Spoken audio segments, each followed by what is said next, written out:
Hello student, welcome to online classes. मैं संजय कुमार। हम +2 का जो राजनीतिक विज्ञान का टॉपिक कर रहे थे न्यायपालिका, उसको आगे कंटिन्यू करते हैं। देखो, हमने जो न्यायपालिका के बारे में पढ़ा, न्यायपालिका है जो कानून के शासन की रक्षा करती है, कानून के अनुसार न्याय प्रदान करती है। उसके बाद हमने ये भी देखा हमारे मौलिक अधिकारों की सुरक्षा करती है ये, ठीक है। उसके बाद हमने बात की हमारे संविधान की व्याख्या करती है, संविधान की रक्षा करती है, और एक स्वतंत्र और निष्पक्ष न्यायपालिका की हमारे भारत में स्थापना की गई है, ताकि एक स्वतंत्र इसलिए वो किसी के पक्ष में निर्णय न ले सके, ठीक है, किसी के मजबूरन या बाध्य होकर कोई अपना निर्णय चेंज न कर दे। इसलिए न्यायपालिका को क्या रखा गया है, जो कार्यपालिका है और जो व्यवस्थापिका है उससे पृथक के रूप में रखा गया है। हमने न्यायाधीशों के नियुक्ति की प्रक्रिया पढ़ी। उसके बाद हमने तो नेक्स्ट हमने ये भी पढ़ा कि जो उसकी जो हटाने की विधि है उसके बारे में हमने चर्चा की। और हटाने की विधि के अंदर मैंने आपको ये बताया था कि अब तक एक ही बार न्यायाधीशों को हटाने का प्रस्ताव संसद में पहुंचा है, यानी पहुंचा है लेकिन अभी तक पास नहीं हुआ, यानी कोई भी न्यायाधीश अभी तक हटाया नहीं गया, ठीक है। क्योंकि न्यायाधीशों की हटाने की जो विधि रखी गई है वो बहुत ज़्यादा कठिन रखी गई है, ताकि वो एक स्वतंत्र काम कर सके। अगर मान लो उसको हटाने की विधि सरल होती तो फिर वो डरते हुए काम करते, एक स्वतंत्र निर्णय नहीं ले पाते, वो एक निष्पक्ष निर्णय नहीं ले पाते, उनको अपने पद का ही डर बड़ा रहता। और इसी डर को दूर करने के लिए उनको जो हटाने की विधि रखी है वो वास्तव में बहुत कठिन रखी है। और दो प्रकार से हटाया जा सकता है, जैसे मैंने कहा था, कदाचार का साबित होने पर या अयोग्यता साबित होने पर। और कोई भी प्रक्रिया नहीं है जिसके द्वारा उनको हटाया जा सके, यानी और कोई भी उन पर दोष नहीं लगाया जा सकता, ठीक है। अब मैं आपको बता देता हूँ हटाने की विधि, वैसे आपके सिलेबस में नहीं है लेकिन आपको ये मैं थोड़ा बहुत कंफर्म कर देता हूँ कि हमारे एक ही बार 1991 के अंदर 1991 के अंदर जो रामास्वामी थे, एम रामास्वामी, उनको हटाने के लिए प्रस्ताव आया था संसद के अंदर। क्योंकि उन्होंने पंजाब और हरियाणा में जब ये मुख्य न्यायाधीश थे ना, उस समय उनकी कुछ वित्तीय अनियमितताएं थी, यानी वित्त से संबंधित उन पर कुछ दोष लगे थे। इसी कारण उनको हटाने के लिए प्रस्ताव संसद में रखा गया था। और संसद में ये 2/3 बहुमत से पास तो हो गया था, 2/3 बहुमत से पास तो हो चुका था ये, लेकिन उसको कुल सदस्य का बहुमत नहीं मिल पाया क्योंकि कांग्रेस दल ने इसमें भाग नहीं लिया था। यानी इसका मतलब एक ही बार आया उनको हटाने के लिए, लेकिन उसके बाद कोई और प्रस्ताव आया ही नहीं और ये हटाए ही नहीं गए। उसके बाद हम नेक्स्ट बात करें, हम पढ़ रहे थे सर्वोच्च न्यायालय के क्षेत्राधिकार, सर्वोच्च न्यायालय के क्षेत्राधिकार, इसके बारे में पढ़ रहे थे हम। और इसके अंदर हमने कुछ पढ़ भी लिया था। एक तो हमने पढ़ा था प्रारंभिक या मौलिक क्षेत्राधिकार, इसके बारे में हमने चर्चा की थी। प्रारंभिक या मौलिक क्षेत्राधिकार वो होते हैं जो मूल रूप से निर्णय लेने का अधिकार होता है वो सर्वोच्च न्यायालय का ही होता है। यानी मूल रूप से जो भी वो प्रारंभिक क्षेत्राधिकार संबंधी मुद्दे होते हैं वो सर्वोच्च न्यायालय जो सुप्रीम कोर्ट होता है उसी में जाता है और वो ही निर्णय ले पाते हैं, अन्य कोर्ट निर्णय नहीं लेती, ठीक है। जैसे मैंने आपको बताया था, संघीय प्रणाली से संबंधित कोई मुद्दे हो, जैसे केंद्र और राज्यों में कोई विवाद हो, 2 राज्यों में विवाद हो, 2 राज्य और केंद्र के मध्य विवाद हो, ये जो संघीय राज्य से संबंधित मुद्दे होते हैं ये टोटल सर्वोच्च न्यायालय में निर्णय लिए जाते हैं, हाईकोर्ट में नहीं होते ये, ठीक है, उच्च न्यायालय में नहीं होते। उसके बाद मैंने आपको बताया था राष्ट्रपति और उपराष्ट्रपति के चुनाव से संबंधित अगर कोई मुद्दा हो, राष्ट्रपति और उपराष्ट्रपति के चुनाव से संबंधित अगर कोई विवाद हो तो उन विवादों का निर्णय सिर्फ सुप्रीम कोर्ट ही ले सकती है, सर्वोच्च न्यायालय ही ले सकता है, अन्य कोर्ट नहीं लेके जा सकते। जैसे मान लो राष्ट्रपति चुनाव से संबंधित कोई समस्या पैदा होगी, कोई विवाद आ गया तो वो विवाद सीधा सुप्रीम कोर्ट में जाएगा, हाई कोर्ट में नहीं जाएगा, ठीक है। वो होते हैं उनके मौलिक या प्रारंभिक क्षेत्राधिकार, क्योंकि मूल रूप से निर्णय लेने का अधिकार होता है वो सिर्फ सर्वोच्च न्यायालय का ही होता है, सुप्रीम कोर्ट का ही होता है। दूसरा आपने पढ़ा था रिट संबंधी क्षेत्राधिकार। इसके बारे में मैंने आपको बताया था कि हमारे ये मौलिक अधिकारों की सुरक्षा करता है, ये तो हमने स्टार्टिंग में पढ़ा था। तो जो सर्वोच्च न्यायालय होता है वो हमारे मौलिक अधिकारों की सुरक्षा करता है, यानी मौलिक अधिकारों का संरक्षक है वो, ठीक है। करता कैसे है, रिट जारी करके। मान लेते हैं हमारे कोई मौलिक अधिकारों का नुकसान हो रहा है या कोई मौलिक अधिकारों की हानि हो रही है, तो ऐसी स्थिति में हम क्या कर सकते हैं, हम सुप्रीम कोर्ट में रिट दायर कर सकते हैं और वो हमारे मौलिक अधिकार हमें दिलाएगा। सुप्रीम कोर्ट का ये कर्तव्य होगा कि वो मौलिक अधिकार हमें दिलाएगा। जैसे मैंने आपको बताया था आर्टिकल 32 आर्टिकल 32 के तहत हम क्या कर सकते हैं, सुप्रीम कोर्ट में रिट दायर कर सकते हैं। ठीक है। सेकंड हमने एक बात की थी आर्टिकल 226, इसके तहत हम क्या कर सकते हैं, हाई कोर्ट में रिट दायर कर सकते हैं। यानी कहने का मतलब है यहाँ पर तो कोई ऑप्शन नहीं है, ये तो सीधा सुप्रीम कोर्ट में जाएगा। लेकिन जब हमारे मौलिक अधिकार है, ऐसी स्थिति में हमारे पास दो ऑप्शन बचते हैं। एक तो हम सुप्रीम कोर्ट में भी जा सकते हैं मौलिक अधिकारों को लेकर, और हम हाई कोर्ट में भी जा सकते हैं। अगर सुप्रीम कोर्ट में हम 5 प्रकार की रिट दायर करते हैं, वो 5 प्रकार रिट हम पढ़ चुके हैं, बंदित तर्कशीलन, उत्प्रेषण, परमादेश, प्रतिषेध, उसके बाद जो अधिकार पक्षा थी, वो आप आर्टिकल 32 के तहत सुप्रीम कोर्ट में भी जाकर रिट दायर कर सकते हो, और आर्टिकल 226 के तहत हाईकोर्ट में जाकर भी रिट दायर कर सकते हो। और इसी के अंदर हमने एक आर्टिकल पढ़ा था 16(13),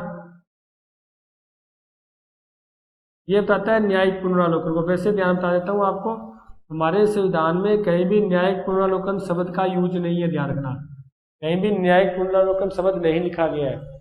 लेकिन आर्टिकल जो 13 है, इसके बारे में वैसे हम चर्चा कर चुके हैं आपको, क्योंकि ये थोड़े इंपॉर्टेंस है, इसलिए आपको एक बार और रिपीट करवा रहा हूँ मैं। देखो, संसद, यदि कोई संसद ऐसा कानून बनाए, क्योंकि संसद का काम होता है ना कानून बनाना, यदि वो कोई ऐसा कानून बनाए जिससे हमारे मौलिक अधिकारों को सीमित किया जा रहा है, मौलिक अधिकारों को सीमित किया जा रहा है, या कोई हानि पहुंचाई जा रही है, यानी कोई भी कारण हो सकता है, ऐसी स्थितियों को क्या कर सकती है, जो न्यायपालिका है, न्यायपालिका वो इसकी पुनः जांच कर सकती है। और पुनः जांच करने के बाद अगर ये बात प्रूफ हो जाती है कि हमारे मौलिक अधिकारों का हनन करता है, मौलिक अधिकारों को नुकसान पहुंचाती है, या मौलिक अधिकारों को सीमित किया जा रहा है, तो हम क्या कर सकते हैं, न्यायपालिका क्या कर सकती है, उस कानून को अवैध घोषित कर सकती है, या आप कह सकते हो असंवैधानिक घोषित कर सकती है। एक ही बात है, असंवैधानिक, क्योंकि वो संविधान के अकॉर्डिंग नहीं है, संविधान के अनुसार नहीं है,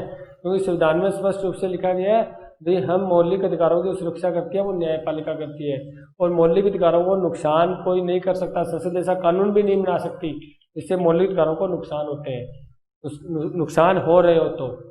ठीक है, तो अगर ऐसा बना भी देती है कानून, तो उसको न्यायपालिका उसको पुनः जांच करके, देखो न्यायिक पुनरावलोकन यानी फिर से अवलोकन करना, पुनरावलोकन यानी फिर से अवलोकन करना, फिर से उसकी जांच करना, यदि वो ऐसा पाया जाता है तो उस कानून को अवैध या असंवैधानिक घोषित कर सकती है। लेकिन ध्यान रखना, हमारे संविधान में कहीं भी न्यायिक पुनरावलोकन शब्द का यूज नहीं है। ये मैं सोचना भी हमारे संविधान में लिखा हुआ है, कहीं भी संविधान में न्यायिक पुनरावलोकन शब्द नहीं लिखा गया, सिर्फ इसकी प्रक्रिया बताई गई है। अगर वो संसद के कानून बनाए गए हैं जो अधिकारों के विरुद्ध है, तो उसको न्यायपालिका असंवैधानिक या अवैध घोषित कर सकती है। ठीक है, उसके बाद जो हमारा तीसरा क्षेत्राधिकार आता है, उसके बारे में पढ़ते हैं।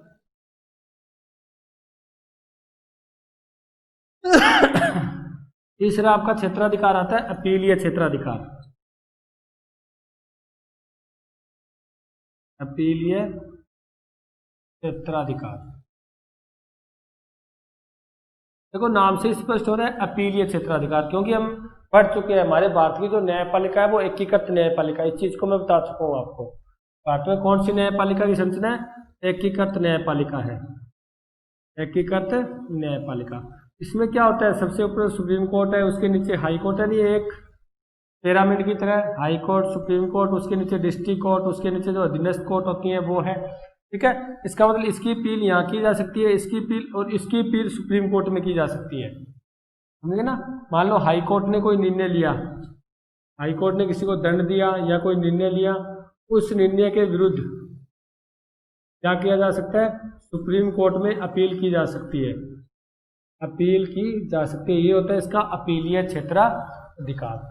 यानी मैं हाई कोर्ट के द्वारा अगर उसके निर्णय से हम संतुष्ट नहीं है, हाई कोर्ट ने जो दंड दिया, हाई कोर्ट ने जो निर्णय लिया, डिसीजन लिया है, उससे हम संतुष्ट नहीं है, तो हम कहाँ जा सकते हैं, सुप्रीम कोर्ट का दरवाजा भी खटखटा सकते हैं, सुप्रीम कोर्ट में जाकर हम क्या कर सकते हैं, अपील कर सकते हैं। यहाँ पर बता देता हूँ अपील का अर्थ क्या है। देखो अपील का अर्थ ये है भी जब ये मामला सुप्रीम कोर्ट में जाएगा तो सुप्रीम कोर्ट उसकी पूरी जांच करेगी, ध्यान रखना, ऐसे नहीं होता कि वो जांच नहीं करेगी, टोटल प्रूफ है जो भी जिसके तहत उसको दंड दिया गया है, निर्णय लिया गया है, वो सभी प्रूफ की फिर से जांच की जाएगी, यानी सुप्रीम कोर्ट उस पूरे मुद्दे की जांच करवाएगी। ठीक है, जांच कराने के बाद अगर उसको ऐसा लगे, सुप्रीम कोर्ट को अगर ऐसा लगे भी हाई कोर्ट ने जो निर्णय लिया है या हाई कोर्ट ने जो कानून पर संविधान की जो व्याख्या की है वो व्याख्या सही नहीं है। बात समझ रहे हो?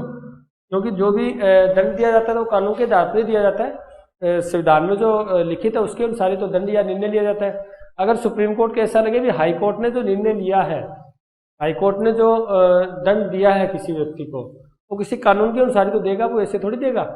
लेकिन उसको ऐसा लगे भी जो कानून की व्याख्या उसने की है, संविधान की व्याख्या जो हाई कोर्ट ने की है वो सही तरीके से नहीं की गई, इसकी व्याख्या ऐसी नहीं है जैसी हाई कोर्ट ने की है, तो वो क्या कर सकता है, हाई कोर्ट के निर्णय को सुप्रीम कोर्ट बदल सकता है, बदल सकता है।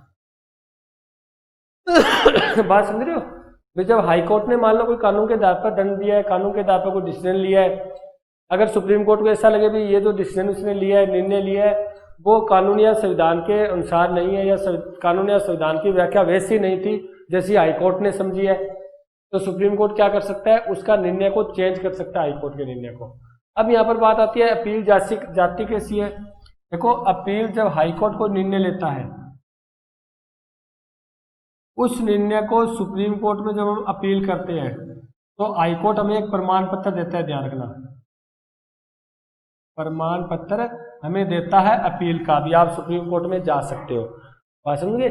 जैसे मान लो हाई कोर्ट ने कोई डिसीजन लिया लेकिन हम उससे संतुष्ट नहीं है, तो वहां से हम क्या कर सकते हैं, हाई कोर्ट का प्रमाण पत्र लेके हाई कोर्ट हमें दे देता है भी आप सुप्रीम कोर्ट में जा सकते हो, सुप्रीम कोर्ट में अपील कर सकते हो आप। यानी वो प्रमाण पत्र लेके हम क्या कर सकते हैं, सुप्रीम कोर्ट में जा सकते हैं, अपील कर सकते हैं। लेकिन ऐसा जरूरी नहीं है, सुप्रीम कोर्ट बिना प्रमाण पत्र भी, ध्यान रखना, सुप्रीम कोर्ट बिना प्रमाण पत्र भी क्या कर सकता है, अपील एक्सेप्ट कर सकता है, अपील को ले सकता है, एक्सेप्ट कर सकता है वो अपील को बिना प्रमाण पत्र भी। वैसे तो ये होता है भी जैसे मान लो हाई कोर्ट के निर्णय के विरुद्ध हाई कोर्ट के जो निर्णय डिसीजन लिया है उसके लिए हम सुप्रीम कोर्ट में अपील कर रहे हैं, तो हाई कोर्ट उसको प्रमाण पत्र देता है भी ये सुप्रीम कोर्ट में अपील करने योग्य है, सुप्रीम कोर्ट में अपील करने योग्य है, तो वो सुप्रीम कोर्ट में अपील हो जाती है। लेकिन बिना प्रमाण पत्र भी क्या कर सकता है, सुप्रीम कोर्ट अपील को एक्सेप्ट कर सकती है, यानी अपील को ले सकती है वो। ये है इसका अपीलीय क्षेत्राधिकार। बात समझिए ना? अपीलीय क्षेत्राधिकार यानी हम हाई कोर्ट से निर्णय के अगर संतुष्ट नहीं है तो हम सुप्रीम कोर्ट में अपील कर सकते हैं, ठीक है। अगर सुप्रीम कोर्ट को ऐसा लगे फिर से जांच करके, तो वो पूरे मुद्दे की, पूरे स्थिति की जांच करवाएगी फिर से। अगर उसको ऐसा लगे भी जो हाई कोर्ट ने कानून या संविधान की जो व्याख्या की है उसके आधार पर जो दंड दिया है, जो डिसीजन लिया है, वो कानून और संविधान की व्याख्या सही तरीके से नहीं की गई, तो ऐसी स्थिति वो क्या कर सकती है, उसके निर्णय को बदल सकती है, ठीक है, यानी उस दंड को बदला जा सकता है। उसके बाद हाई कोर्ट अगर निर्णय देने के बाद सुप्रीम कोर्ट में अपील करनी है तो वो हमसे प्रमाण पत्र देगी या आप सुप्रीम कोर्ट में अपील कर सकते हो। लेकिन ये भी होता है कि सुप्रीम कोर्ट बिना प्रमाण पत्र के भी अपील एक्सेप्ट कर सकती है, अपील उसमें हम लगा सकते हैं। ये होता है सुप्रीम कोर्ट का अपीलीय क्षेत्राधिकार। उसके बाद नेक्स्ट पढ़ते हैं।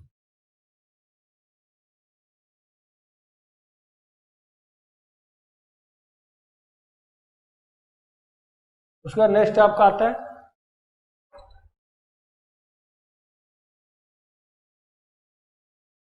सलाह संबंधी क्षेत्राधिकार, यानी सलाह संबंधी क्षेत्राधिकार आता है। इसका मतलब क्या होता है, ये आप आर्टिकल 143 पढ़ोगे, इसके बारे में थोड़ा बहुत बता भी दिया था मैंने आपको। अनुच्छेद 143 यानी आर्टिकल 143 जो हमारे संविधान का है, वो क्या कहता है, वो ये कहता है अगर राष्ट्रपति चाहे तो वो क्या कर सकता है, सुप्रीम कोर्ट से सलाह मांग सकता है, सलाह मांग सकता है। अगर आपसे पूछे राष्ट्रपति की सलाह संबंधी जो अधिकार है वो कौन से आर्टिकल में है, आर्टिकल 143 है, अनुच्छेद 143 है। यानी अनुच्छेद 143 के तहत वो क्या कर सकता है, राष्ट्रपति सुप्रीम कोर्ट से पर एक किसी भी विधेयक पर, किसी भी कानून पर वो क्या मांग सकता है, सलाह मांग सकता है।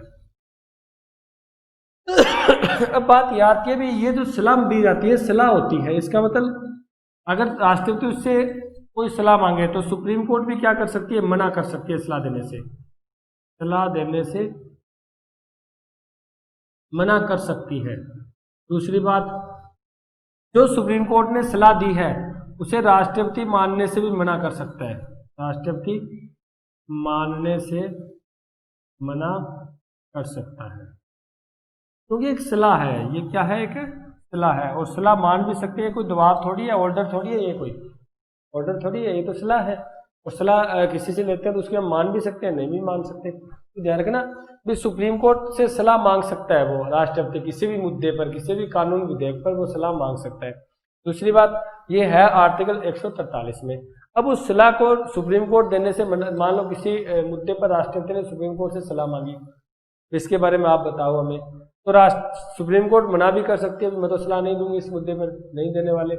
उसके बाद अगर वो सलाह दे भी देती है तो उस सलाह को मानना या न मानना या राष्ट्रपति पर डिपेंड करता है। इसका मतलब राष्ट्रपति उसकी सलाह मान भी सकता है और नहीं भी मान सकता।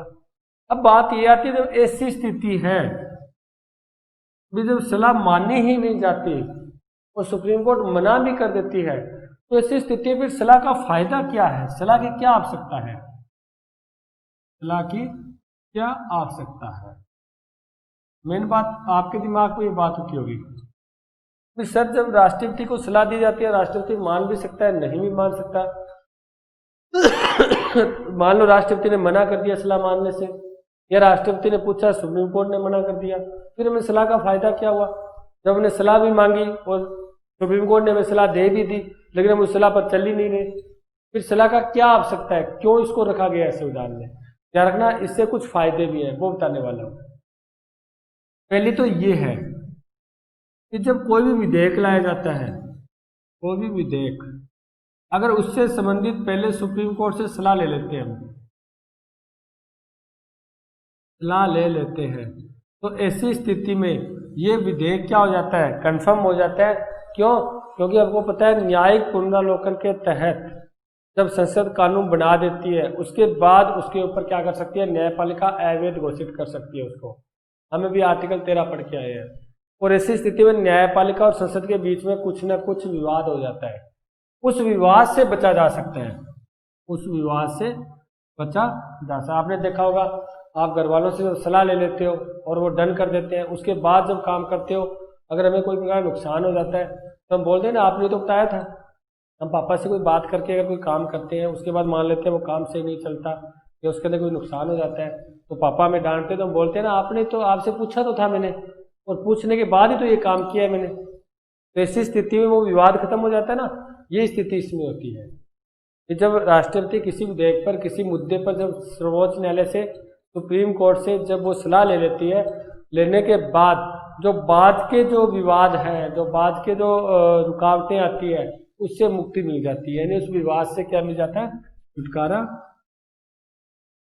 मिल जाता है ना। इसका मतलब सलाह का तो फायदा तो है ही है। उसके बाद मान लो राष्ट्रपति सलाह लेता है, राष्ट्रपति क्या करता है, सलाह लेता है सुप्रीम कोर्ट से। सुप्रीम कोर्ट से सलाह लेने के बाद फिर क्या होता है, वो मुद्दा नहीं रहता, वो यानी वो जो कानून बनेगा वो संविधान के अनुसार ही बनेगा, संविधान के अनुसार, यानी फिर उसको असंवैधानिक घोषित नहीं किया जा सकता। असंवैधानिक, क्योंकि असंवैधानिक घोषित करेगा कौन, सुप्रीम कोर्ट ही तो करेगी। और जब सुप्रीम कोर्ट से पहले ही सलाह ले ली, इसका मतलब सुप्रीम कोर्ट सलाह देगी तो वो संविधान के अनुसार ही तो देगी। जब संविधान के अनुसार वो सलाह देगी और संविधान के अनुसार ही कानून बनेगा, तो उसको असंवैधानिक घोषित नहीं किया जा सकता। यानी इसके कुछ फायदे भी हैं, समय बच जाता है, ठीक है। क्योंकि अगर कोई कानून बनता है, बाद में वो क्या होता है, कोई रुकावट पैदा हो जाती है, यानी ऐसे समस्याएं पैदा हो जाती है, ऐसी स्थिति में समय भी बहुत लगता है। अब सलाह ले ली, उसके बाद समय भी नहीं लगेगा और वो जल्दी जल्दी कानून बन जाएगा, ठीक है। तो ये है सलाह संबंधी क्षेत्राधिकार, यानी सुप्रीम कोर्ट का ही है, सुप्रीम कोर्ट से सलाह मांगी जा रही है। तो आपको ध्यान क्या रखना है, एक तो ये रखना है जो सलाह संबंधी क्षेत्राधिकार हम सुप्रीम कोर्ट का पढ़ रहे हैं, और ये आर्टिकल 143 के तहत है। अनुच्छेद कौन सा है, 143। सलाह लेता कौन है, ध्यान रखना, राष्ट्रपति लेता है। वैसे राष्ट्रपति तो नाम मात्र का होता है, ये तो हम पढ़ चुके हैं। राष्ट्रपति को बोलते तो मंत्री तो प्रधानमंत्री है, वही तो उनको बताते हैं भी आप उससे सलाह मांगो, लेकिन मेन आपके संविधान में लिखा है वो पढ़ रहे हैं हम। 143 में लिखा है, राष्ट्रपति सुप्रीम कोर्ट से किसी भी मुद्दे पर, किसी भी विधेयक पर सलाह मांग सकती है, सॉरी मांग सकता है, कोई भी सलाह मांग सकता है वो, यानी सुप्रीम कोर्ट से सलाह मांग सकता है। लेकिन आगे ऑप्शन ये आता है भी उस सलाह सुप्रीम कोर्ट भी सलाह देने से मना कर सकती है और राष्ट्रपति मानने से भी मना कर सकता है। अगर कोई सलाह सुप्रीम कोर्ट ने दी है तो मना भी कर सकता है। अब सलाह होता है वो, एक तो इससे ये जो विवाद होता है क्योंकि सुप्रीम कोर्ट से सलाह लेने के बाद विवाद से छुटकारा मिल जाता है, जो कानून बनने के बाद का होता है। उसके बाद फिर न्यायपालिका संसद के आपस में किसी न किसी प्रकार का विवाद बन जाता है, क्योंकि संसद कहती है मेरा कानून बनाया गया, उसको न्यायपालिका ने अवैध घोषित कर दिया। तो ऐसी स्थिति में दोनों में किसी न किसी झगड़ा हो जाता है, उससे बचा जा सकता है और एक संविधान के अनुसार बन जाता है, यानी उसको असंवैधानिक घोषित नहीं किया जा सकता फिर, क्योंकि सुप्रीम कोर्ट से पहले ही सलाह ली गई है और सुप्रीम कोर्ट जो सलाह देगी वो संविधान के अनुसार ही देगी, और जब संविधान के अनुसार देगी तो कानून भी संविधान के अनुसार बनेगा, और जब कानून संविधान के अनुसार बनना है तो उसको असंवैधानिक घोषित नहीं कर सकती सुप्रीम कोर्ट।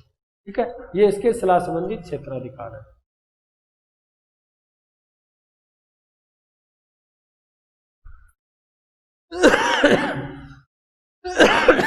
उसके बाद नेक्स्ट पढ़ते हैं हम। देखो ये क्षेत्राधिकार इसके चारों कंप्लीट हो गए। एक तो हो गए प्रारंभिक या मौलिक क्षेत्राधिकार, एक रीट से संबंधित क्षेत्राधिकार, एक अपीलीय क्षेत्राधिकार और एक सलाह संबंधी क्षेत्राधिकार। आगे हमारी आती है प्रश्न जनहित याचिका, जो हेडिंग आती है जनहित याचिका, इसके बारे में देख लेते हैं थोड़ा बहुत। जनहित याचिका क्या होती है? नाम से समझे जनता के हित में जो याचिका लगती है, जनता के हित में याचिका लगती है, यानी न्यायिक सक्रियता बढ़ गई इससे, न्यायिक सक्रियता, यानी इससे न्याय क्या हो गया? सक्रिय हो गया।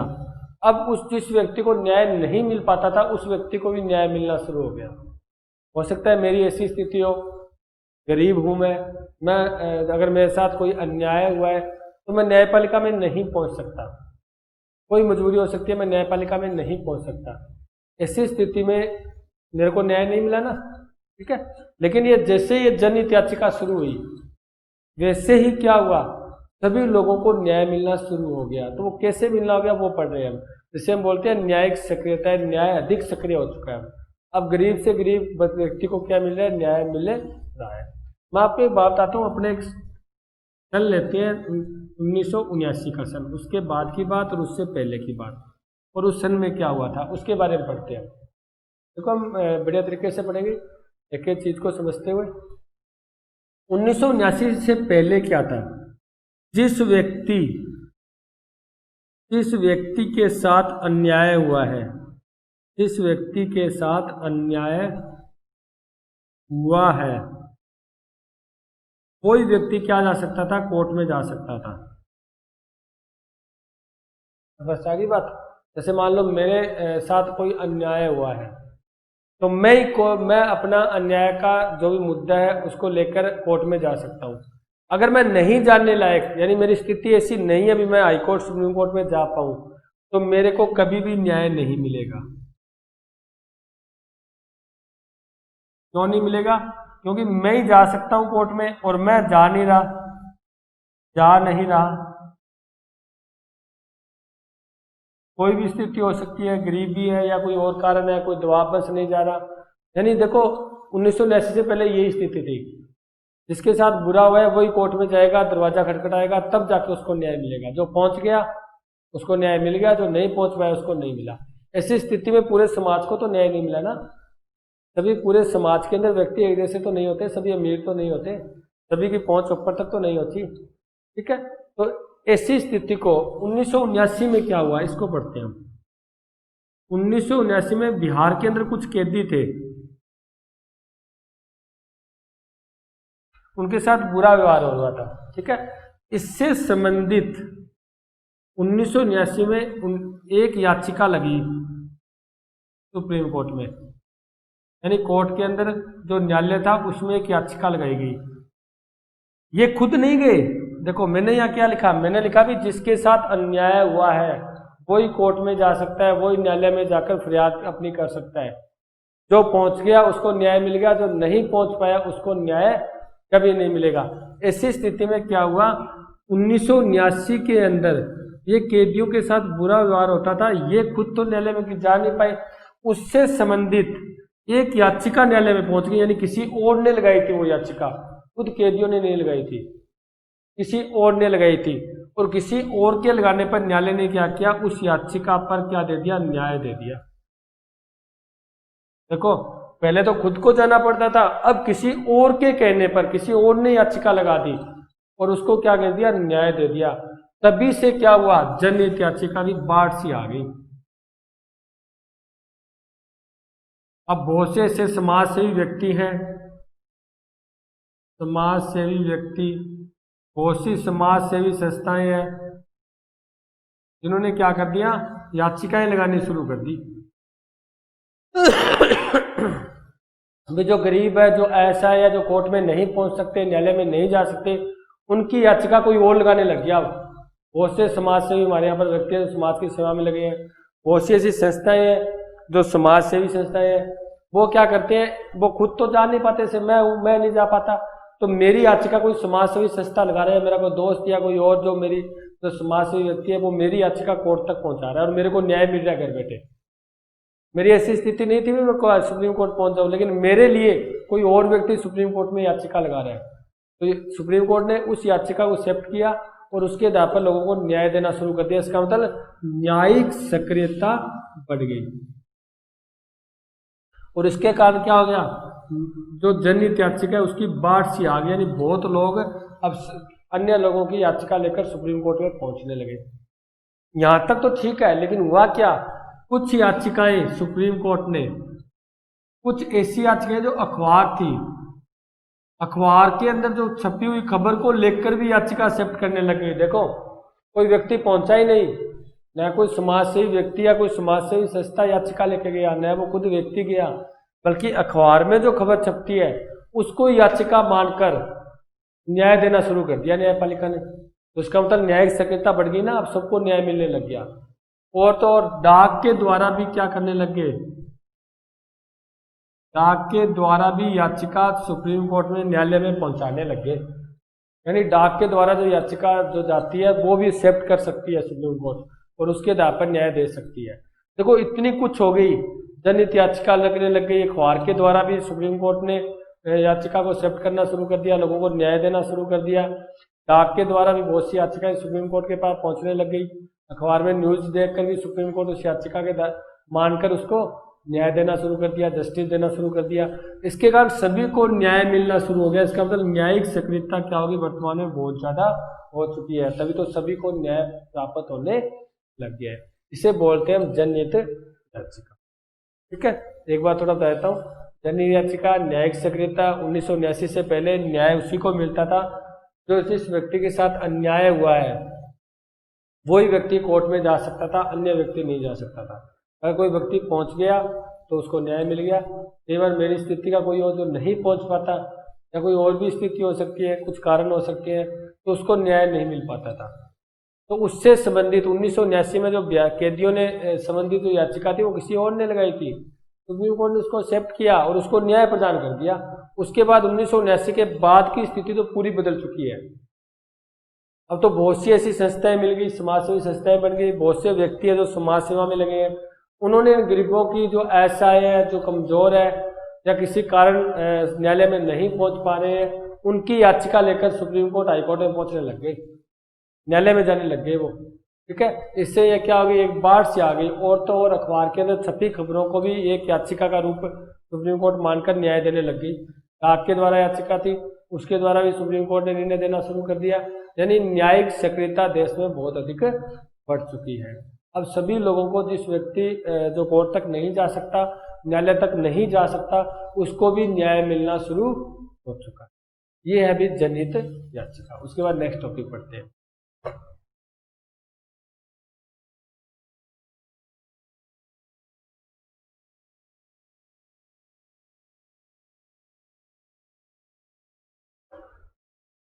उसके बाद आपके बुक के अंदर टॉपिक आता है न्यायपालिका और अधिकार।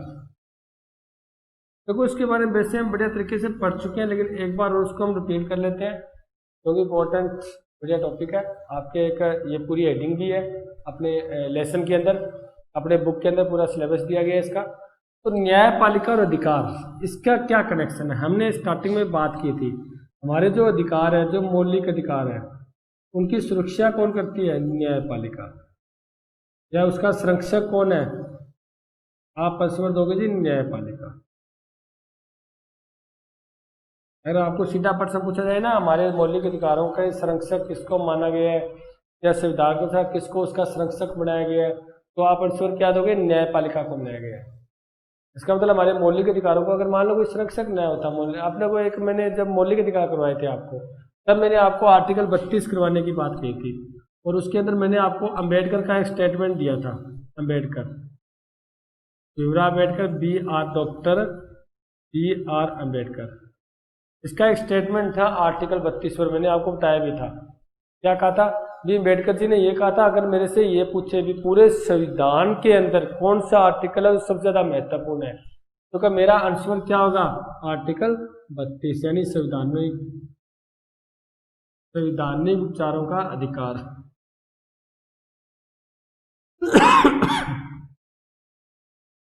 अधिकार क्यों? क्योंकि इसके बिना अन्य अधिकार भी सुरक्षित नहीं है। सुरक्षित नहीं है।